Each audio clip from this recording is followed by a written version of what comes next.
Hi అండి, నేను ఈరోజు నూపిండి ఆవకాయ పెడుతున్నాను. నూపిండి ఆవకాయ పెట్టుకోవాలంటే అది నిల్వ ఉండదని భయపడతారు కదా, కానీ నేను చెప్పిన కొలతలతో పెట్టుకోండి. 1 year వరకు నిల్వ ఉంటుందండి ఫ్రిడ్జ్లో స్టోర్ చేసుకుంటే. దానికోసం ముక్కలు కొంచెం కొంచెం ముక్కలండి, అంటే కొంచెంలో సగం ముక్కలు మామిడికాయ ముక్కలు, కారం సోల గ్లాస్తో 1 గ్లాసున్నర, ఉప్పు కూడా అదే గ్లాస్తో సగం పైన వేసుకోవాలండి. నువ్వు పొడి వచ్చి నువ్వుపప్పు 1/2 kg నువ్వులు తీసుకుని వేయించి చల్లారిన తర్వాత పొడి చేసుకోవాలి, ఆ పొడి వేసుకోవాలి. అలాగే నూనె ఏ గ్లాస్తో అయితే వేసుకుంటున్నామో కారం అదే గ్లాస్తో 3 గ్లాసులు నూనె పడుతుందండి.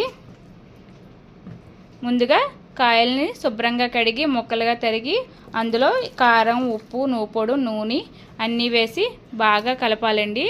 1 year వరకు నిల్వ ఉంటుందండి.